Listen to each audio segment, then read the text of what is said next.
Relative and concessive clauses.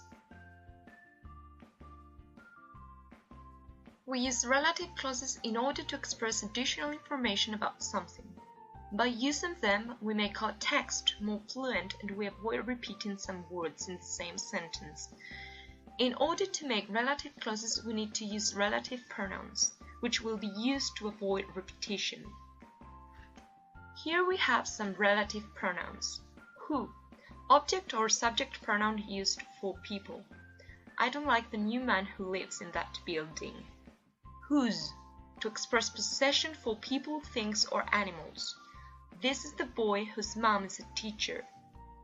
That, subject or object pronoun used in defining relative clauses, replacing who or which. I have already read the book that you gave me.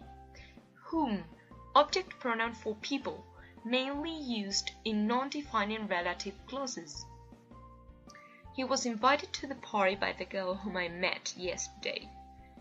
Which, subject or object pronoun for things or animals. Have you watched the film which I recommended?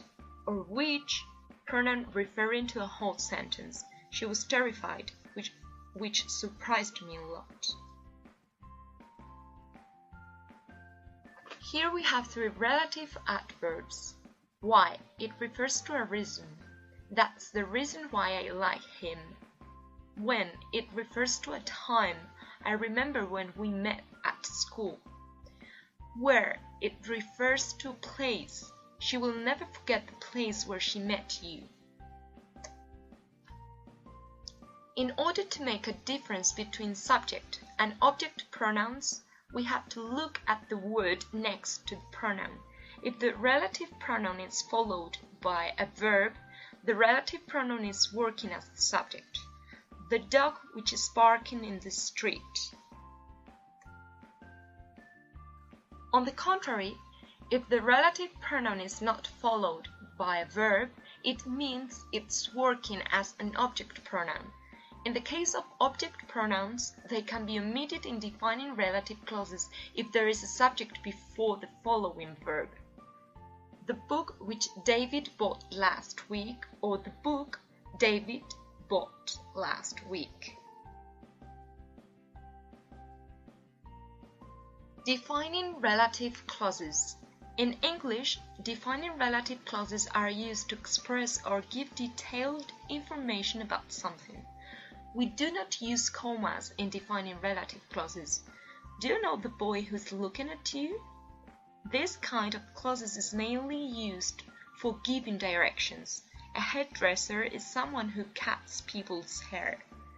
As mentioned previously, object pronouns in defining relative clauses can be omitted. This happens because the pronoun is not working as the subject of the verb after, so we do not need to use it. The new student who I met yesterday is very kind. Or, the new student I met yesterday is very kind. Non-defining relative clauses. We use non-defining relative clauses in order to give or express additional information which is not relevant for the sentence. Non-defining relative clauses are put between commas. Madrid, which is the capital of Spain, is a very beautiful city. In non-defining relative clauses, object pronouns must be used. Peter, who broke his leg yesterday, is one of my favorite friends. Concessive clauses. A concessive clause is a subordinate clause that introduces an unexpected idea or suggests some contrast with the information expressed in the main clause. The main connectors that open this type of sentences are although, though, even if, in spite of, despite, while, or whereas. Each of the previous connectors is used differently within the sentence. Although and though. Both of them express a contrast without denying the information in the main clause. They are both followed by a sentence, as in he eats eggs and milk although he's a vegetarian. If the subordinate clause comes first, it's then separated by a comma. Although he's vegetarian, he eats eggs and milk. Though is more usual in speaking and can appear at the end of the sentence, preceded in that case by a comma. He's vegetarian, he eats eggs and milk though. Even though and even if. These two linkers add emphasis to the contrast already expressed. The difference between them is that when using even though, the speaker is sure about the information, but not so with even if. Both are followed by a sentence. She was still upset about the delay even though he apologized. Here, the speaker is sure about the information. She would still be upset even if he had apologized. Here, the speaker is not sure about the information. In spite of and despite. Both linkers are used to express the idea of something unexpected that is happening. They can be followed by 3 different possible structures: ing ending, a noun, or a sentence introduced by the fact that, as in spite of or despite having so much work, he attended his friend's meeting. In spite of or despite the traffic, he managed to arrive on time.